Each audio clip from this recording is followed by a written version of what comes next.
Randy 300 Blackout here, coming to you from my reloading room / garage. This is kind of where I do all of my stuff. Been loading Blackout now for about a little over a year, actually. Have had my Dillon here for about 8 months. Have really enjoyed it. Again, I have a Dillon XL650. The machine has been great. I've probably loaded 3,000 rounds on it so far. Definitely something I do to relieve stress. Just come out here and just load away. It's kind of nice. It's very quiet. On my machine, I've probably got $2 grand in this machine if I had to guess. My current setup, actually I'm set up right now to run some 208 grain Hornadies and probably run those here this evening. As you can see, my looks a little bit brighter than most.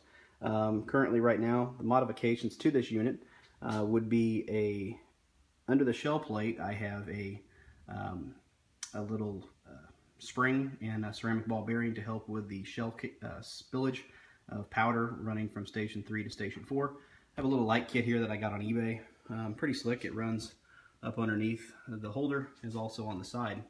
Provides quite a bit of light, and it's got a little switch that I've actually put over here on the right hand side.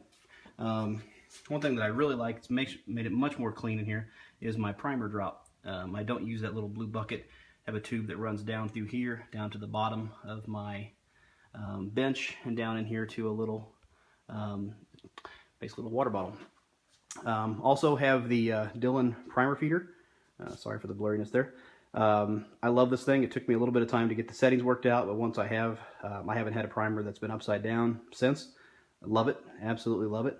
I also have a tumbler, do wet tumbling, and then also, yes, I do live tumble my ammo. I know some people think that's going to kill myself, but I had about 3,000 rounds in there so far and never had any problems. This is my main bench. This is kind of where I have all of my Blackout stuff. Do have another area over here that I single stage on when I'm doing, ladder testing, hunting loads, things like that. Just a few buckets here I've got. Just had some Ozark Ordnance brass up there on the upper left. Wasn't real wild about their stuff, but it's not bad. They're good guys. They make good ammo. Wasn't quite what I was hoping for, but I'm pretty picky. Just trying to try to keep all my stuff organized. When I say that, and you look over here, it's not that great, but most benches I see aren't perfectly clean, but this one's, I've had quite a bit of stuff going on lately. So anyway, just got some more brass and bullets over here.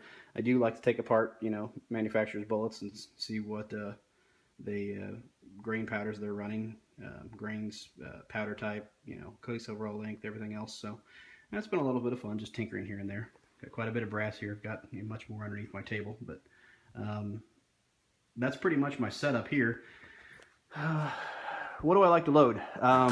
Subsonic, man. That's what I like. I don't have my cans yet. I've got a couple of 300 Blackout cans on order with, we've got stamps in process with the ATF. Hopefully we'll get those in about a month and a half. So I've been stocking up on my subsonics. I had a little bit of a project here a while back. Was running some 150 grain Hornady subsonic bullets, and I was trying to get a cheap load. I was looking for something for 25, 30 cents a piece for a subsonic round. Thought I found it. It didn't. I was definitely under 1,000 feet per second on most of them. I had some at 600, but the same grain I was getting anywhere from 600 to 1,300, so it was just not very consistent. And the problem I had was the headspace above the powder, and there was just too much air gap in there, and it was just causing inconsistent burns and ignition, and it just wasn't a good setup. So anyway, other things I load, got some 9mm obviously there, some 223. I've got some 150 grain supersonics. Found my best load is really my little gun. Like it a lot. It's fantastic. I do run some H110 as well. I was doing some testing and just found that the little gun for my gun, which is a Daniel Defense DDM 4V7 with a 16-inch barrel, love it. It's I had no problems on any of this stuff actually with that rifle. I've run an H2 buffer on it, but I've never had any problems with that gun cycling. It's fantastic. It's just an awesome rifle. So that standpoint, what other kind of things do I got here? Let me show you this here first. Just getting ready to run some 208s. Right here, these are all done. I was just going to play with some different case overall lengths and some different powders. Down here in the bottom of my drawer, Have quite a bit of selection of bullets on the right there. My 9mm. I've got some 150 grain right there in that big bucket. There's about 2,500 or so in there. Some 220 grain Sierra match bullets on the left. Some 223 in there in that little white box. Next one up is my Blackout shelf. 150 grain Sierras on the right.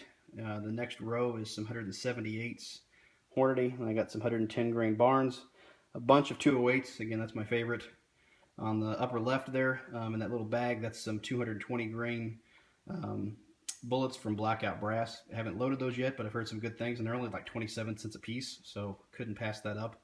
That little red box there's below it is some 178s that are just out of place. I've got some in that Palomito bag is some 220 grain Sierras, and the ones that I'm really interested in, I have not loaded them yet, are these 220 grain from Blackout bullets. These are bullets that are apparently supposed to expand. I'm looking forward to probably doing some coyote hunting with that. So that's kind of what I load. That's my favorite. Is again the Subsonic Blackout. I don't have a can yet. I have shot a can on my gun with a couple of buddies, and it was stupid quiet. But I do have a pistol, 300 Blackout pistol that I'm waiting to get my SBR stamp on it as well. That's what I'm really looking forward to shooting quite a bit. So anyway, again, this is just my little area. Nothing great. It's fun. I have a good time with it. That's what it's all about, you know. Yeah, just let me know, comment, you know, if there's anything you see that you experienced guys out there that think that I should do to change it up. I would love to hear from you.